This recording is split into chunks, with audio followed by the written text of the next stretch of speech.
Hello, my friends. Hello, hello, hello, and thank you for tuning in to the Self Checkout Show. I am glad to be back on another Wednesday night. It's a good day. It's a wonderful day, and we are going to once again have an amazing show. We appreciate each and every one of you guys that watch and follow. Thank you, thank you, thank you so much.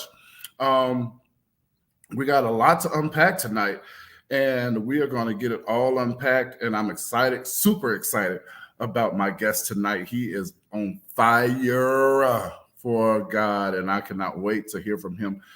He's going to tell us everything that's going on with him and how you can connect with him. But we're going to have a good time tonight. Good evening, good evening, good evening. I see people coming in. And now, y'all know how we do around here. When you come in, you got to drop a comment, drop some hearts if you're on Facebook. Let me know that you are here. I need comments. Come on, come on.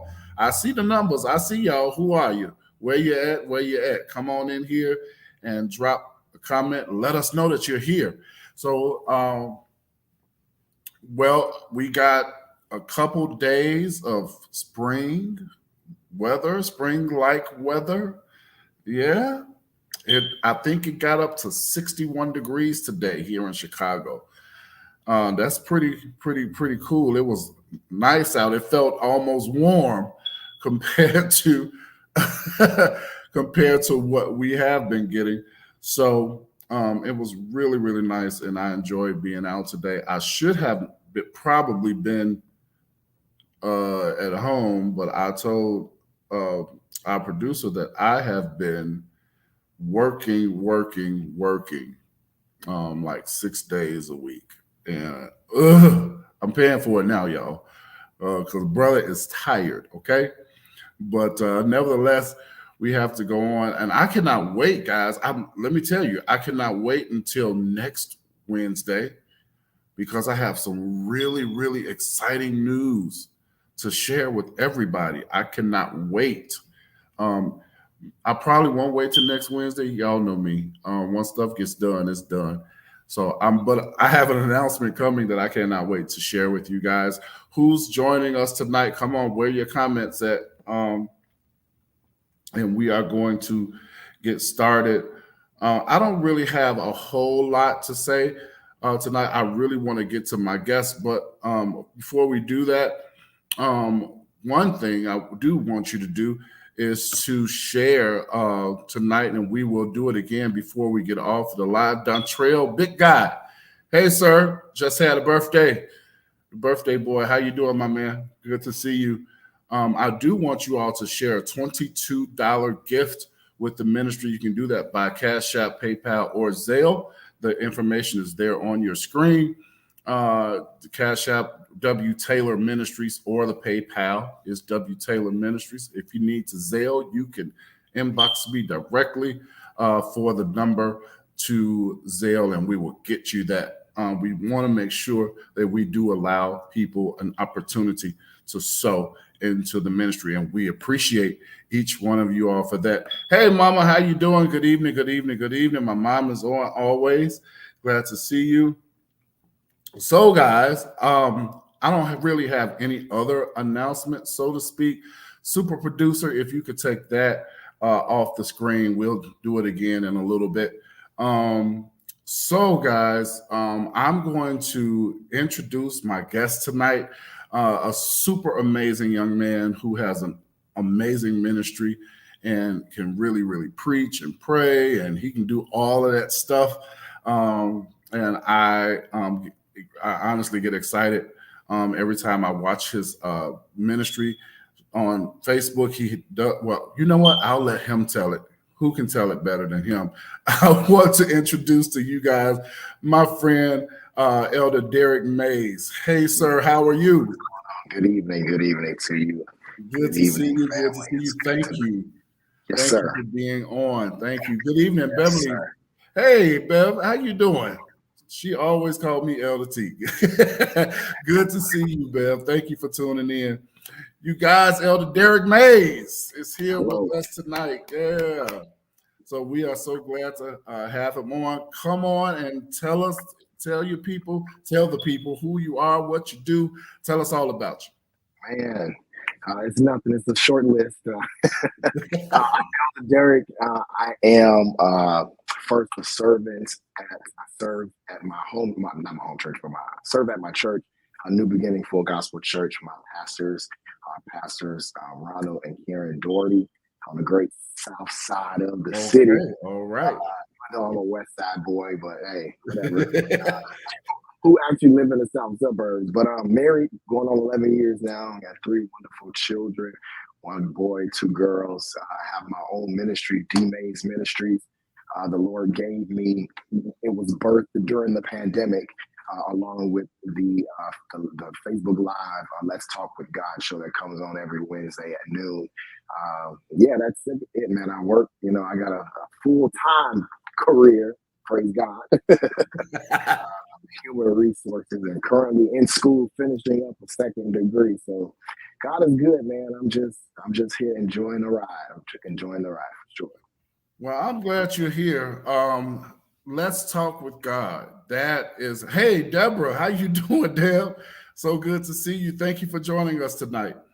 Let's talk with God. That is your midweek. I don't necessarily want to call it a show because you preach it and prophesying and praying and stuff. So how did you get into that?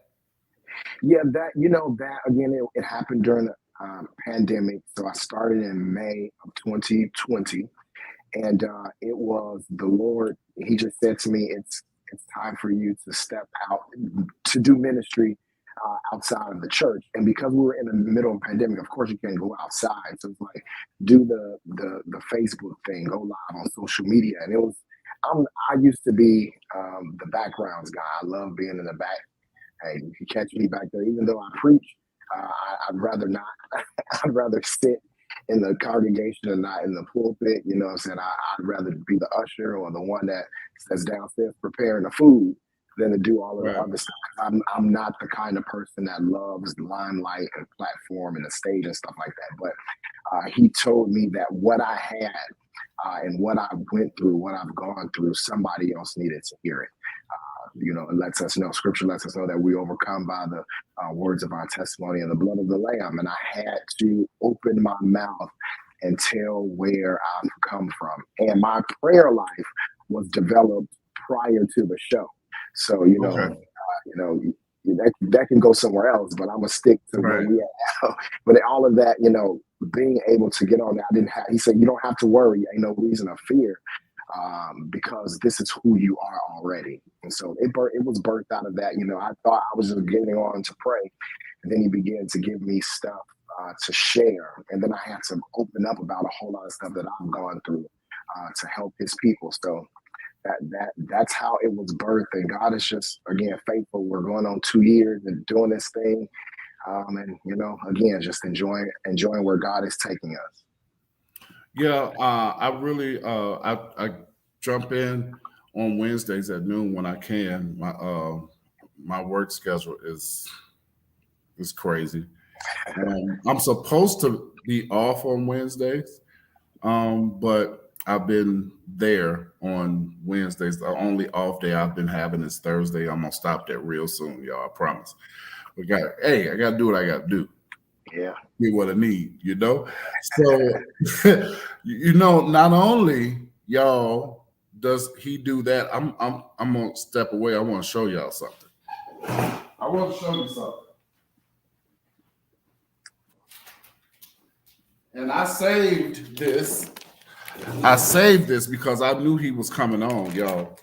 Let me show you some goodness. Let me show you some goodness in a bag right here. My God. This is double good. And they named it right too. Double good. Chi-Town Chowdown. This popcorn, man. This popcorn. I saved this one bag. That is so silly. I'm gonna have it tonight because I was waiting for you to get on here. The popcorn is fire. Okay, Mama, I'm getting it. I'm gonna get it. I want all of it. The popcorn is so good. Where did this come from?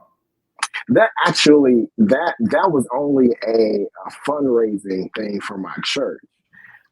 They were my church wanted to. We did it last year too. My church wanted to do a fundraiser to, of course, raise money to go toward our mortgage, pay our mortgage out, and eventually pay it off. And so, in that fundraising thing, you create like your pop up store, and then have the product in there, and have send it out to the people and let them choose what they want to buy. And that's all that was. No credit to me. I just, I was just helping. That's some good stuff though. Anybody can do it though, but that is some really good. Yeah, it's No some joke. good stuff. It No joke. it's as they say on the bag. It's double good. Yes, it is. I'm glad I was able to support that. I like to support good people, Yes, sir. and my friends and my family as much as I possibly can. I enjoy doing that. So we're gonna before we get into the heart of what we're gonna talk about, I want to tell you guys that as you know, if you've been following my ministry for the past 2+ years, you know that I am a fan of most of the Real Housewives brands. That brand, I enjoy watching. It's good TV. Sometimes it's good to escape reality and watch Mm. some reality TV. Uh, so I was watching this one last night, The Real Housewives of New Jersey. People sleep on that one, but in this episode, you got this husband and wife, and I'm getting ready to ask the few of y'all that's watching right now, and I'm gonna ask publicly on Facebook tomorrow. You got a husband and wife, and the wife has a best friend. The best friend and the husband get into an argument. The best friend calls the husband completely out of his name. I can't even tell you what she called him because this wouldn't be considered a Christian show. That's how bad it was. She called him out of his name. Charlotte, put that. Come on, Charlotte. She ready. And I want to ask y'all: if your best friend calls your significant other out of their name in an argument, do you get involved? Because I'm watching this show, and when this lady called this man what she called him, my eyes bucked. I'm like, whoa, it's about to go down. I'm talking about we ready to fight now. But how do you do that? How do you deal with that? If your best friend calls your Derrick, you married, Yeah, I am. you got a best friend. I do. If your best friend calls your wife out of her name, how you deal with that? Yeah, I'll have to go back to the west side. I'm saying, but I don't play around when they come to my family, my wife or children or money, and that's not a best friend if they're disrespectful to your spouse. So Yeah. if you're disrespecting my wife, then that means you're disrespecting me as well. And we can't. That's not a best friend. Friends don't do that. There are boundaries. I don't care how upset you are. I don't care how upset I may be. I'll never call my best friend's wife out of her name. So that's just that's not acceptable. But yeah, I would. There would be some, Yeah, I was tripping. Now, on the same note, the husband's sister is also present. Mm. The sister said absolutely nothing. Should she have jumped in it? Did the wife jump in it? That's the question. The wife got up and went over to old girl like, "Hey, yo," and it was about to go down. Yeah. Um, And it would have been different if the wife didn't. But my family, you can't say anything to me, and my wife or my siblings won't say anything to you. So, everybody's family's different. Yeah, but if you disrespecting, if I'm the sibling of, if my sister's husband's best friend disrespected her, then I'm saying something if I'm there. I don't care who's there or not because it's my sister. So, but everybody's family's different. That's true. Because hey, you say something out the way to one of my siblings, we got a problem. We got a problem. Mama said, absolutely. When it comes down, I got my husband's back. Girlfriend needs to stand down. Oh my God. Charlotte said it's gonna be some slow singing and flower bringing. Yeah, we know Charlotte don't play about Mike, and Mike don't play about Charlotte. They are we are members of the same church. Yeah, so Mama said, okay. Now Mama said sister has nothing to do with it unless hands are being laid. I don't know. I don't know. What Deborah said? Deborah said I would have checked her royally. Friends or not, there are boundaries. Absolutely. Yes, yes, yes. And y'all know, you self-checkout viewers, y'all know I am big on boundaries. I'm really, really big on boundaries. So I agree with that totally. So yeah, I said that was funny because the wife got up and did her thing. The sister sat by, didn't say nothing, and the other friends, they were kind of like angry with the sister for not defending her brother. But y'all will have to really watch this in order to be as passionate about it as I am, because I am very passionate about it. But another thing, you guys, that I am passionate about, that is seeing people thrive, whether it be in ministry or in the marketplace. That makes me happy. Yeah, Charlotte, you got to check it out. You know who to ask about it, right? You already know who to ask about it because that's where I started watching it from, Sir John Stennis. Yeah. Uh, I'm passionate about seeing people do what they do, whether it be in the marketplace or in the ministry. My mama said the sister did right. Okay, all right. I'm gonna listen to y'all. I'm gonna listen to y'all. And you are one who is doing just that. You have your own ministry. You belong to a church. You uh, work a full time job. You got a lot going on, but yet you are making it happen. Yes, sir. So one of the things that I um, and we talked about this, which is one of the reasons why you are here tonight. And we'll get into that particular thing in a little bit. But pulling from that, and you know what I'm talking about, I said, man, I need to get on here and talk about. There he is, y'all, the TV show guru. TV show guru. John Stennis, I don't know if you were listening or not, but excuse me for 1 second, Elder Derrick. I gave them the scenario that happened. See, John gonna know what I'm talking about when I say these names. I gave them the scenario that happened between Jennifer, Teresa, Joe, and his wife. And they said that Teresa did right by staying out of it. And I want to know what you think, John Stennis. Because see, John know all about these shows, y'all. I have said it last week. I'm gonna tell you again. If you need to know what good TV is, you gotta follow John Stennis on Instagram because he gonna let you know what to do. Oh, wait, y'all see that? He said the sister was dead wrong. Now Charlotte and Deborah and Mama, y'all can argue with him.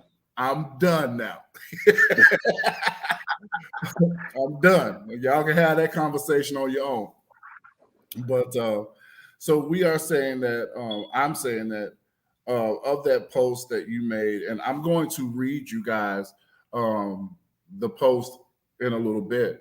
But in that, I saw the word pride, and it jumped out at me, and I was like, "Wow, you know, Derrick, that is, if you think about it, that is one of the topics or one of the spirits, because that's what it is, that we don't talk about often.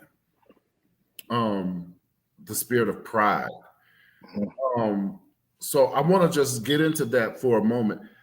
How would you, Elder Derrick, what's your definition of pride?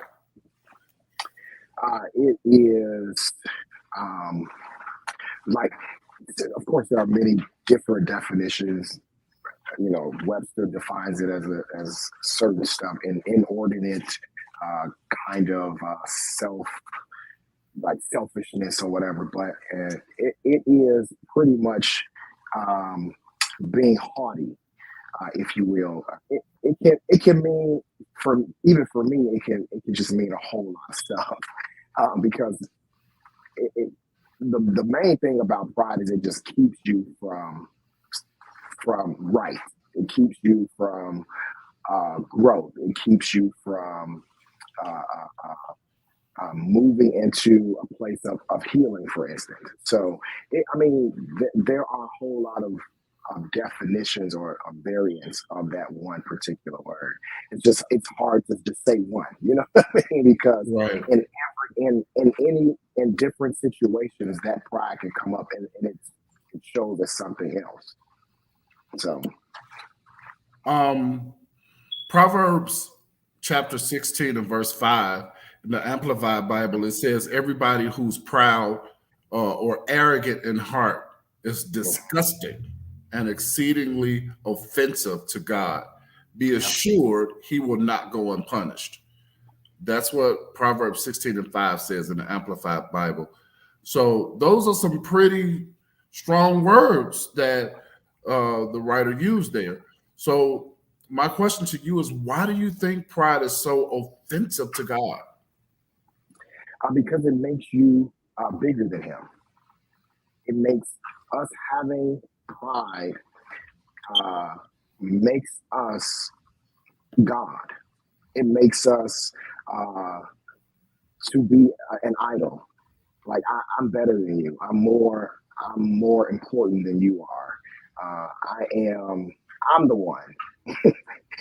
You're the I am, but no, I'm the one. That's what that is. And he's a jealous God, and so having that spirit of pride on the inside of us, it's kind of like a slap in the face. It's like, no, you didn't create me. No, you didn't make me. I did it myself, and I Yeah, don't need, I don't need you.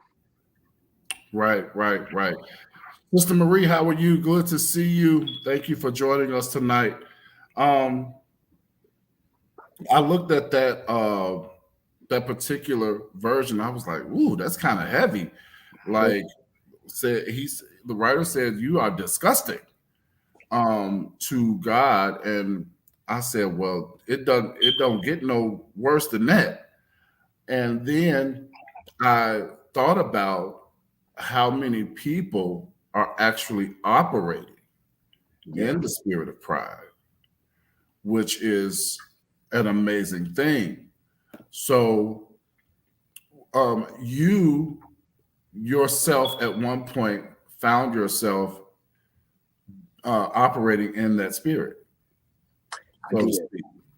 I did. And And I want to ask you before we talk about the main thing that I have you here for, because I really believe that that's going to help somebody. I want to ask you, what are the effects that pride has on a person? What are the effects that it had on you, yeah, and how did it affect those that were around you? it um, it kept me from living. It Okay. kept me from living in full potential.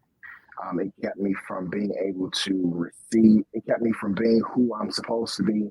And I'm not even talking about spiritually. I'm just talking about as a man, as a husband, as a father, as a work. Everything is affected by that because you are so self-absorbed that you're not able to receive instruction, direction, correction, and Hmm. so you go untamed and unlearned. So I'm walking around like a fool. Aside from that, I lacked wisdom in every area. Ended up being sick, broke, Wow. lonely. You know what I mean? So the Wow. spirit of pride will have you blinded to you're in a I was in a false sense of reality. That's where I live because of pride. A false sense. I made my world resemble something that it was not, Mm-hmm. and hid there because I refused to. Being so blinded by it, you refuse to believe that where you are is not real. Mm-hmm. And so it caused a whole lot of damage, not just in my life, but those that I'm connected to. So those that those that you're connected to, how do you think you being prideful person at that time, how do you think that affected those that were around you? Man, I'm shocked they didn't leave me. You know what I mean? I'm shocked that I'm still married. I'm shocked. I'm Wow. shocked that I still have a relationship. I'm shocked that I still have a career. You know what I'm saying? Like it put up a barrier between pride caused me to I allow pride to uh, build a wall, a barrier around me, and so nobody Mhm. got in. So they weren't able to help. And then not just help me, but then I wasn't able to be who I needed to be for them. So it's a dangerous thing. That's why it's crazy. Yeah. It's a dangerous place to be in, and the one place that pride could have led me, but I got out of it, and I allowed God to deliver me was death, because I was on my way to death. I was on my way to dying a natural death because I Wow. refused to not live in that place. Wow. Um, hey, Lady Lakeisha Sanders. I had to tag her because I saw the Serenity. Yeah, Uh, I saw the Serenity. I tagged her about that. She is her and her husband. They are the ones who, and I have one. My mom has one. My auntie has one. We all have our Serenity hoodies. yep, So if you want one of those hoodies that Elder Derrick has on, Lady Lakeisha Sanders is here, and you can connect with her, and she will get you straight with your Serenity hoodie. And she got yeah. candles too, by the way, y'all. She got candles. Yeah. Uh, but all right, let's get to the main reason that I asked you to come to share with us tonight, because you made a post some weeks ago um, on Facebook, and I shared with you that it touched my heart. Um, those of you that are watching, you really need to know, and maybe one day I'll come back and do a full teaching on the spirit of pride, because it's a lot, y'all. It's a whole lot to unpack. I will do that one day.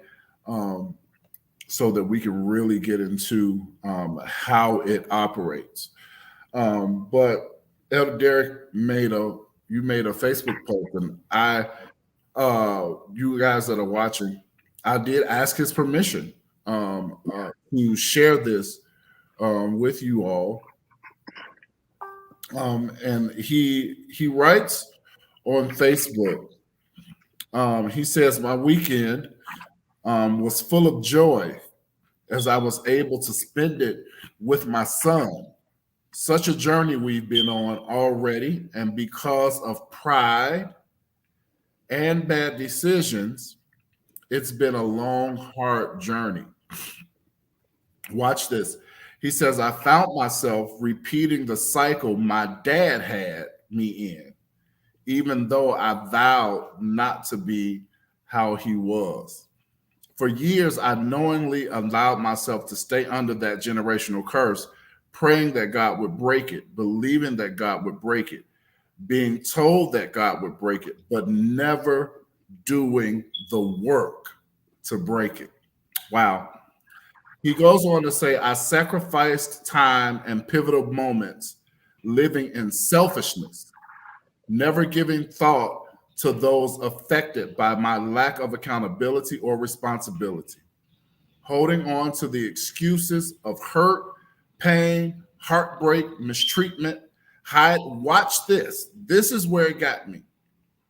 Hiding behind preaching, teaching, praying, prophesying, shouting, dancing, praising, and leading. Hiding behind all of that.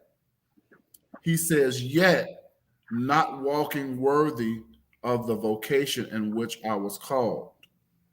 He closes by saying, I thank God for grace, grace to convict unto repentance, the spirit of pride. So unpack all that entire post for us. Let's wow. I mean, because there was a lot going on right there.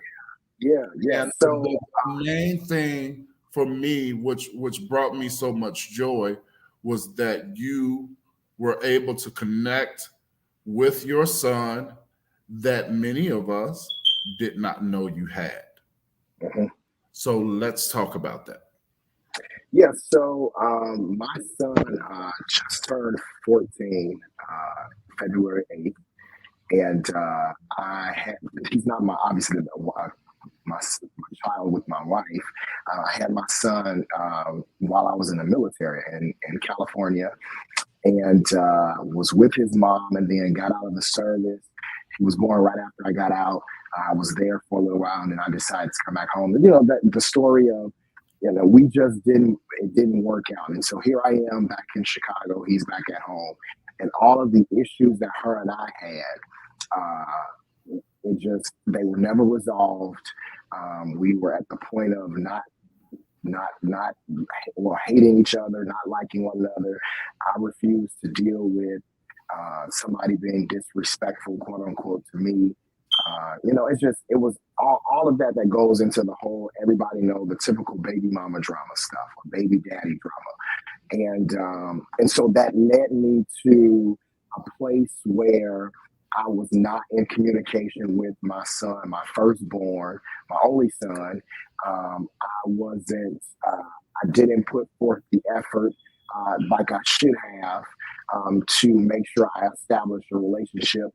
Part of it was because I didn't have that growing up, but I knew better still, and I chose to just use the excuse of not being shown it to as a reason, or justification to not do it. And then, preaching, and I was already an ordained elder at this time as well too, while I was in the military. So it's not like I did not know that I was not doing what the Lord required of me to do, even not just as a preacher, but just as a father, as a man.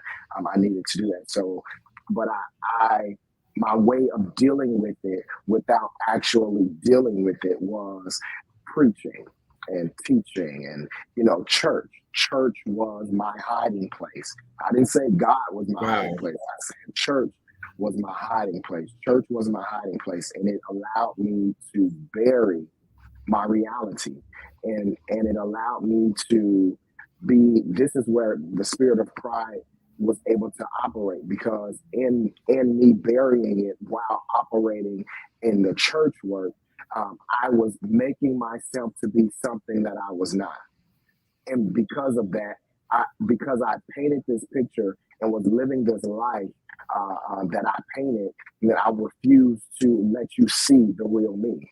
Pride will cause you to put on a facade, put on clothes, a mask, and then won't allow you to uncover yourself. And so that's what that was.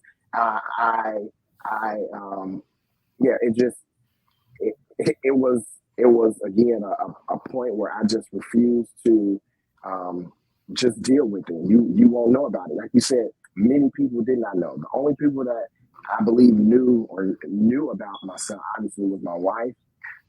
My family knew, her family knew, and that's pretty much it. Like no one else. I wasn't going around saying, "Yeah, I got a son," because I refused to deal with the fact that I was not being a father to him. I refused to deal with anyone saying to me, "Yes, sir, you should not be doing." I was getting that already from his mother. Right. I was hearing that already. My wife was giving me that as well. So so it wasn't something that I really wanted to hear from people. Let me be who I am supposed to be, who God called me to be in front of everybody else, and y'all don't see what I'm actually dealing with. And that was pride. Refused to. I allowed pride to keep me from seeing, allow people to see who I really was, in fear of what you would think. I put more emphasis and more trust in the call than in the one who called me. Okay. And that's the reason why I forsook having a relationship with my son, because I refused to deal with the issues. I didn't want to be uncovered. And so that post was, it came after, months of us reconnecting and establishing enough of a foundation for me to go to California and spend his birthday with him.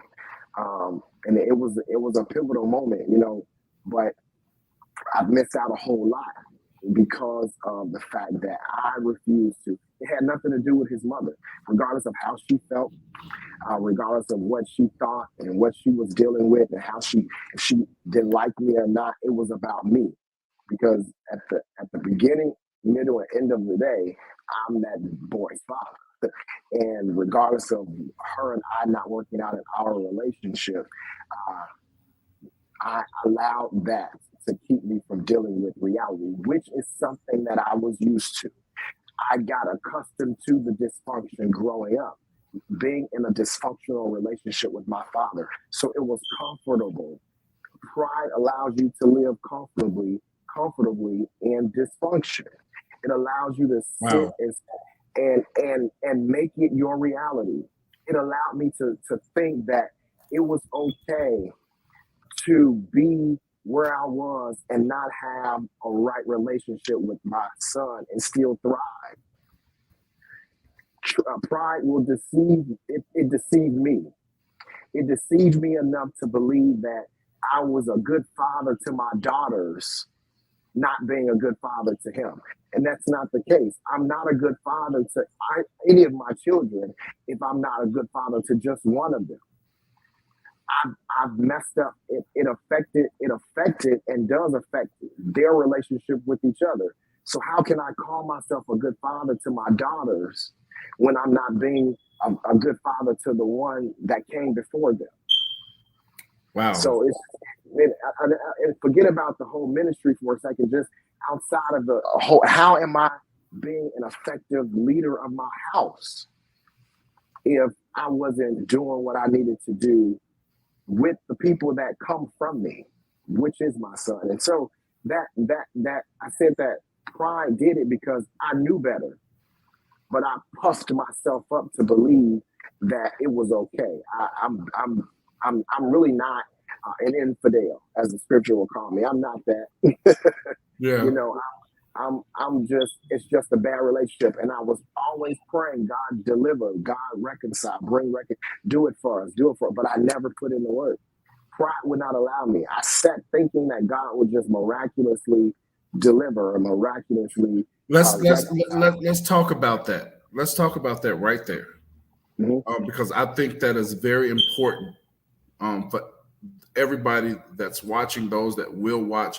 I think he said something that was really, really key. You said you were praying for God to break it. You wanted God to break it. All this other stuff that you said in that post, break it, break it, break it, God. But you were, can I say, not willing to do the work? Would that be accurate? Yes. Okay. Yeah. So when you say the work, what does that mean to you? You wanted God to break it, but you were not willing to do the work. What is the work? The work is coming out of a false sense of reality and facing the reality. And for me, that was dealing with my issues. The issues that I had wasn't just from my relationship with his mother. It was the relationship with my father and my godparents or the men that took father figure. It was the void that I missed. I had to deal with the fact that I became the environment that I grew up in. When Okay. I said that I never would, I had to face the reality. And then I'm like, yeah, this is who I am. This is my fault. I have to take accountability because she didn't keep me from him like I thought she was. It was me. All I had to do was just be there. It had nothing to do with her. It was me needing to be there with him. But I had to get to the point of, regardless of what she may say or think or feel about me or anybody else for that matter, I have to do this for him and for us. You know, we pray and ask God to do stuff for us and we want him to do it, but we don't want to make any moves or any steps. When I was asking God to do it, to reconcile, to bring about reconciliation or restoration and bridge the gap between my son and I was really asking God without knowing, but the Spirit knew, to show me myself.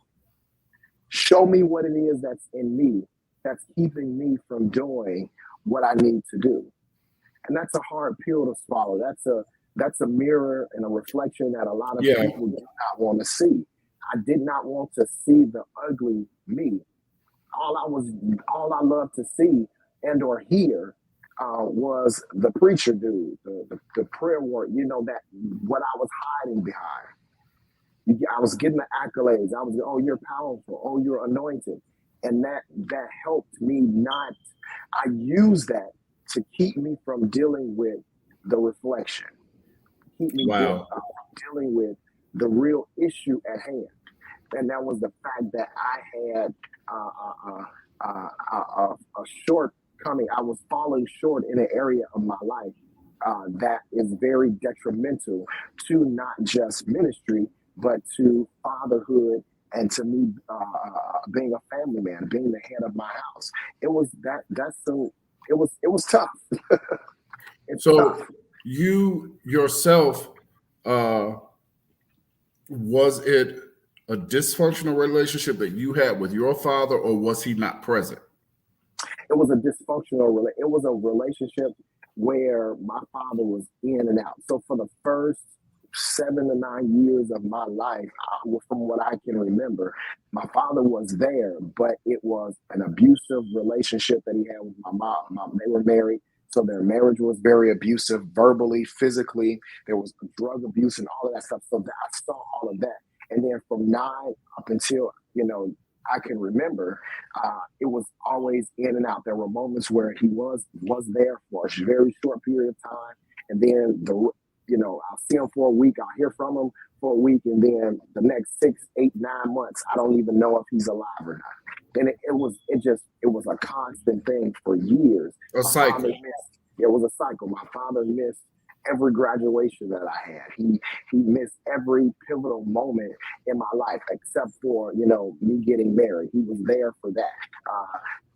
But he was, and this is the thing. This is what helped hide behind church, because even my father came to hear me preach my first sermon, but he wasn't there for anything else. So it made it easy for me to, well, if he could show up for me and be there with me when I'm preaching my first sermon, then I gotta be, this is where I need to be. This is where I need to be, instead of actually dealing with the fact that I was missing that part of my life. I was missing that relationship from him, that father figure, that I was missing that. And so I was filling it with the church work. I feel it. And so I though didn't want to be in the cycle, I found myself in that very same cycle with my son. How many years? Two things, and we're going to get off of here. How many years had it been that you were disconnected, or let's just say had not physically seen your son? The last time I seen him before this year was, I want to say, in probably like 2010. And see, here's why I asked that question, because those of you that are watching, it's important to recognize something here. You had this relationship, this functional relationship with your father, Mhm. and watch this. When you had a son, your firstborn, you made a vow that you would not be your father. Yep. Yet you ended up being your father. Yep. That is the wow. That so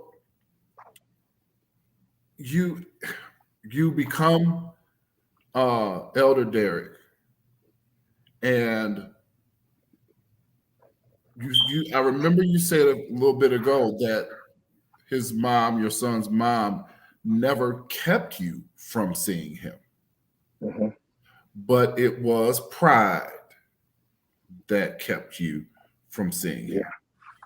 It was me not wanting to uh, face the fact that I had a kid, left him in California, and moved to Chicago as if he was never there. I didn't want to face the fact that her and I didn't work out, and it was more than likely because of me. It was more so me that we did it. Um, and I made a decision, a selfish decision, to leave them and come to Chicago and do it without them.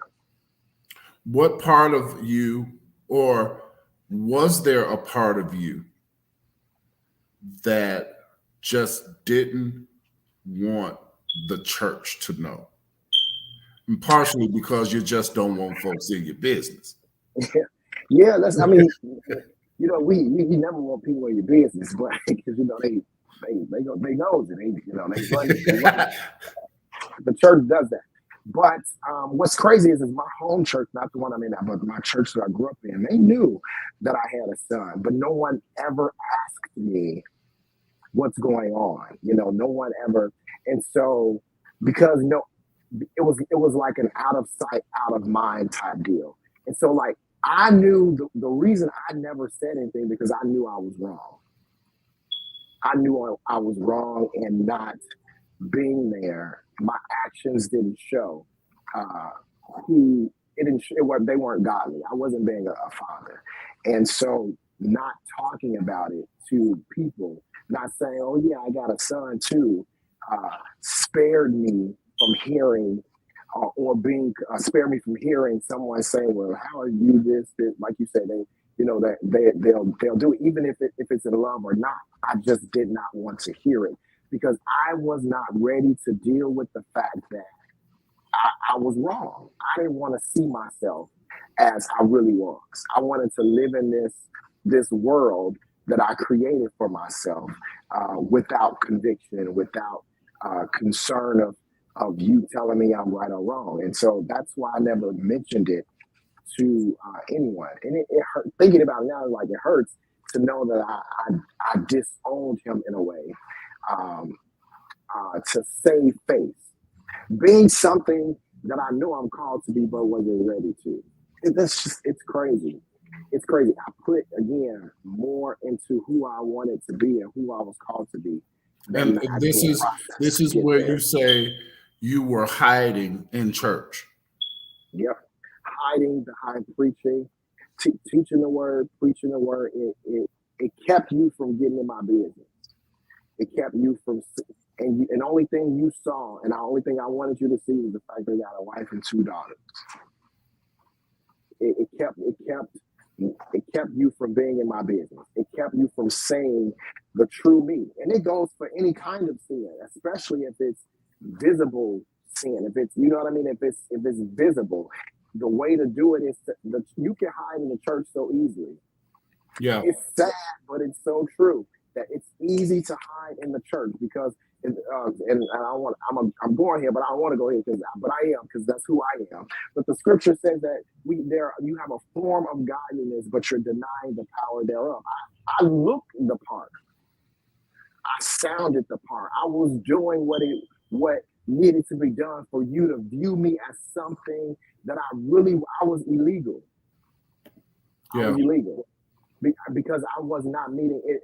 I was thinking about this earlier today.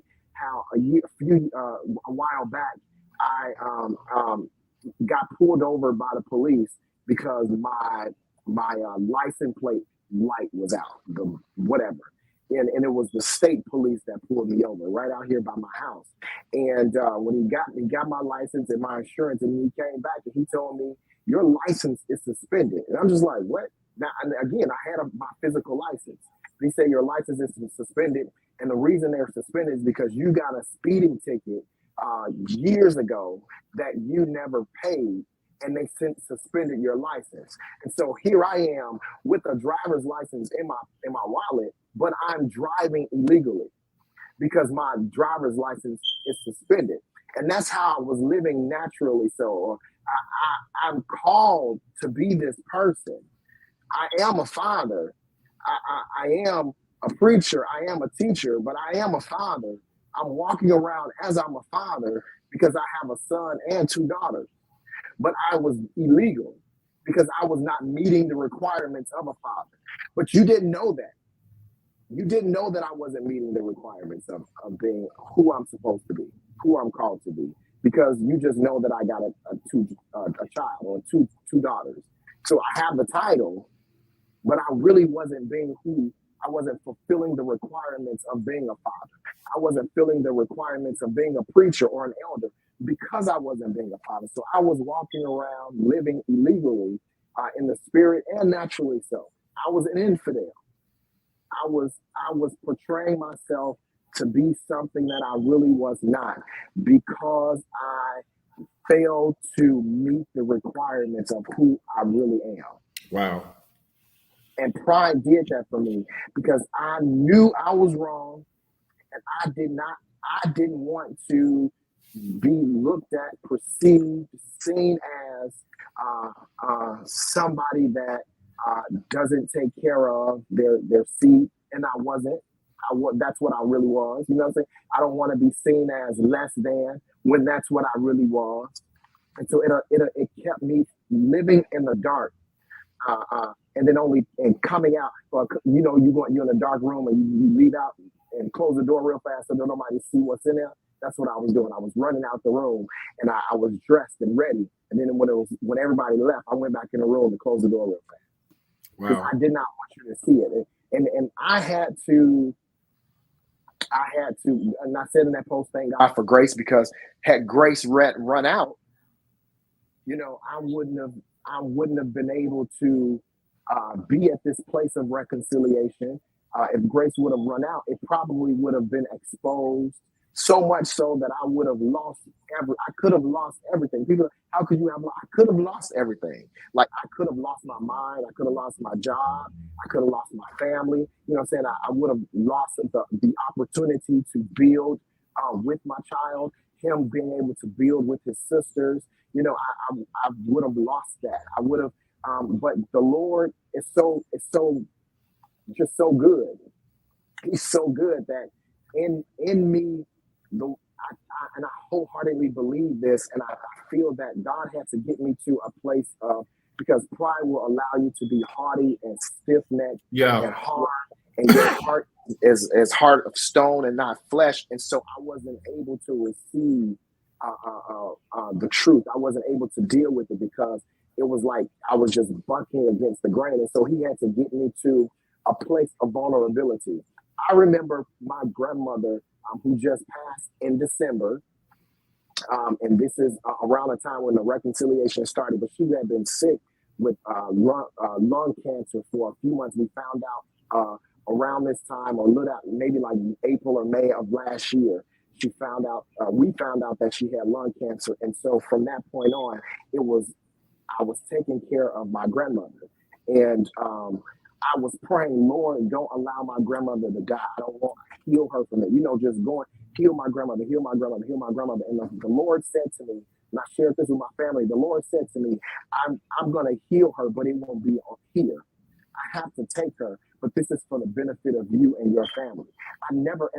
I'm thinking in my mind, I'm thinking, well, he's getting ready to save them, because my prayer has always been, Lord, save my family, save my mother, save my aunts, save my uncle, save my cousins, save my sister. Like, this is in the Lord. And I'm saying, yes, Lord, I have to just accept your will. If you're going to take my grandmother from us, then I know that you're doing it to save my. And so my focus, aside from taking care of her naturally while she was still here, but yes, Lord, save my family, save my family, save my family. But I did not realize that my grandmother leaving me was the moment that God was able to have me vulnerable enough to say to me, dude, you are an infidel.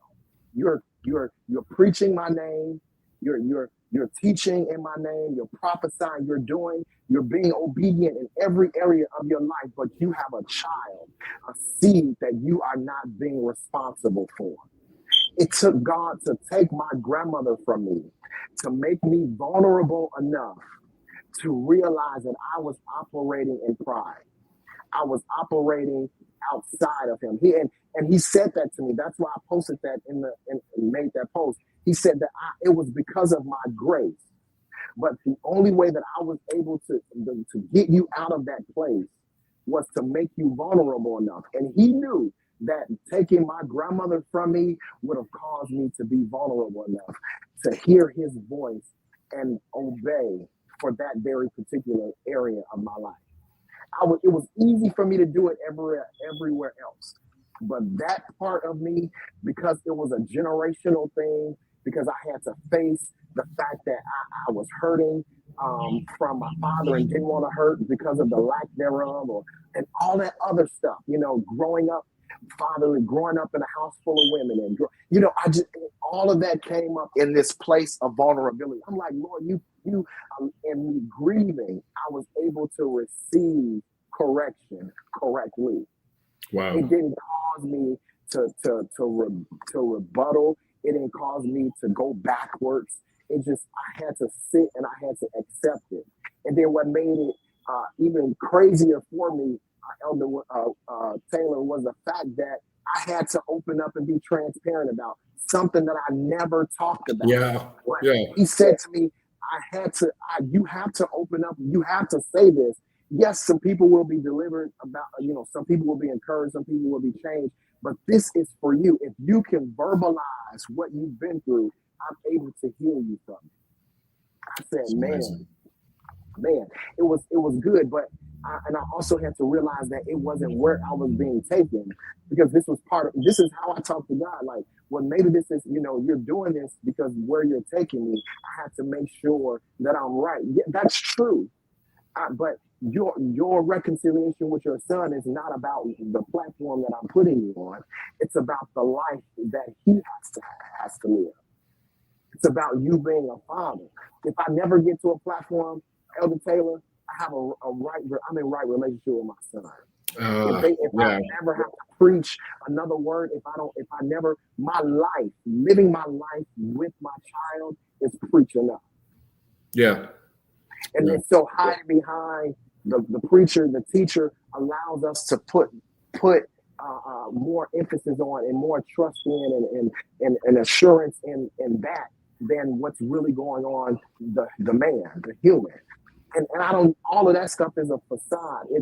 It's a mask. It reminds me of Jeroboam and King, and I think it's First Kings.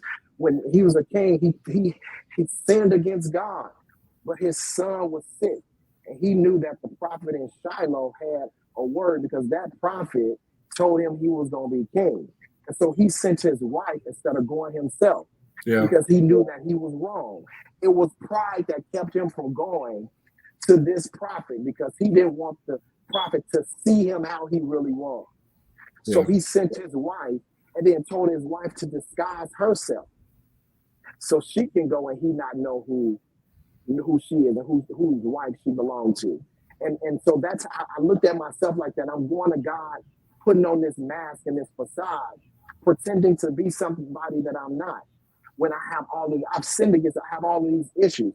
So his wife went dressed up, and God had already told him that before she even walked in his door, knocked on the door. The prophet, I think it was Ahijah, he said, so I know you coming pretending to be somebody else, and you coming because your son is sick and you want a word for him so he won't die.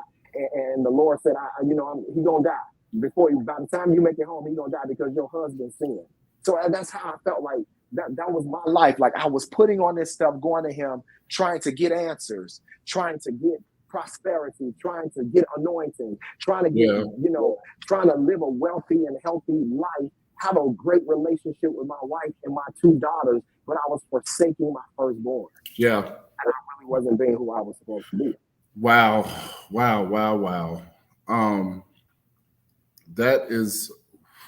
That's one amazing story. And I'm really happy for you. I'm very happy for you, and I'm proud of you for being able to share that and to be so transparent with people. It's my hope and prayer that somebody watches this, especially a man, um, watches this and can see themselves as you saw yourself. One day I need to get some single fathers. Well, you're not single, but I need to get some fathers. So many of them are, and just chat about some of the things that you guys have had to deal with the baby mama drama and all that type of stuff, and of course spiritual things as well. Iron sharpens iron. So I really, really, truly thank you for joining us tonight. I know the viewers enjoyed. And I want to also say to those of you that will watch the replay, I forgot to say that earlier. Thank you. I have a lot of replay watchers. Thank you. Facebook, Periscope, Twitter, YouTube. Thank you all for watching. Thank you, those of you that are here now. Thank you. Couple things, and we're going to get out of here. I do want you guys to share a $22 gift with the ministry. I want you to share a $22 gift with the ministry. You can do that. You see the ways to do that. Cash App, PayPal, or you can contact me directly for Zelle. We have some major things coming up. One of them is really, really soon. And we do solicit your support by sharing $22 with the ministry. $22 is nothing. And I do pray that you would be able to share that with us tonight. Do it tonight. All right. Thank those of you that will do that. And as we leave, again, thank you, Elder Derrick, for being on. God knows I appreciate you, and I will have you back because I felt a little preach trying to come up toward the end. I felt a little preach trying to come up there. You all tell us about when they can watch Let's Talk with God. So Let's Talk with God comes on every Wednesday at 12 p.m. Central Standard Time. You can catch it on my Facebook page, Derrick Mays, or my ministry page, D Mays Ministries, right here on Facebook. Again, at 12 p.m. Central Standard Time every Wednesday. So, yeah. All right. Send them a friend request, guys. It's okay. If you from me, it's all right. We want you to connect with him also. Let me leave you with something to think about tonight. As we do every week, I want you to think on a few things this week. And join us also next week. I will be back with a powerful message entitled, Where is God When I Need Him? You don't want to miss that. But I want you to think on these things. The spirit of pride is dangerous. Let's be clear about it. You've heard Elder Derrick. The spirit of pride is dangerous. It's a deceptive spirit that creeps into the hearts of men and women, making them think that their material or physical attributes or their intellect is more important than others. Elder Derrick said it. He said it makes you feel like you are something or somebody that you're really not. A prideful spirit really chokes the life out of yourself and those around you, and it exalts itself. You got to be careful with that. At some point in our lives, we've all been presented with this spirit, either in ourselves or in the life of someone else. Now, the dangerous thing about pride is that it makes the person carrying that spirit live a lie. Mm. In reality, all of us, the Bible declares that all of us are sinners, saved by the grace of the blood of Jesus Christ. Had it not been for him dying on the cross, we wouldn't have redemption and all of us would be lost. James chapter 4 and verse number 6 says that God resists the proud, but he gives grace to the humble. That verse also goes on to say that we ought to humble ourselves in the sight of God, and he will lift us up. Let me tell you right now, it's better if you humble yourself. Sorry. Because if God humbles you, you will not like it. It will be ugly. Okay? So if you find yourself operating in the spirit of pride, especially if you're a leader, if you're a church leader especially, you don't want to do what Elder Derrick did. You don't want to do what I did, because I did it too. I hid in church. The preaching, the teaching, the music ministry, minister of music for over 20 years, traveling, singing, all that stuff, but not really wanting to face the reality of who I really was. The stories are so different, yet they are so alike. But my friends, at some point, you are going to come in contact with you. And you cannot run from you. Because when the lights go out, when the music stops, when nobody else is saying amen, you've got to go home with you. Mm-hmm. And it's my prayer tonight that if you feel that you are operating in the spirit of pride, ask God to undress you and get it dealt with. Cut it off from the root, because the spirit of pride will take your life seriously. It will cause you to have mental issues. So many things. I really need to teach about the spirit of pride. I'm going to do that one day soon. But I want you at the end of the day to ask God to deal with you, nobody else. All right. So that's something we can think about. And again, for Elder Derrick and myself, I thank you guys for joining us tonight. If you have not shared this, will you be so kind to share it for me tonight? We appreciate that. Don't forget, we are looking for as many of you as possible to sow a $22 seed into WTM tonight. God knows we appreciate it. And we'll be back next Wednesday, 7 o'clock, for a message called "Where is God When I Need Him?" Got an attitude. We're going to talk about it next Wednesday night. Thank you, Elder Derrick. I appreciate you. All right, we'll talk to you guys next week. See ya.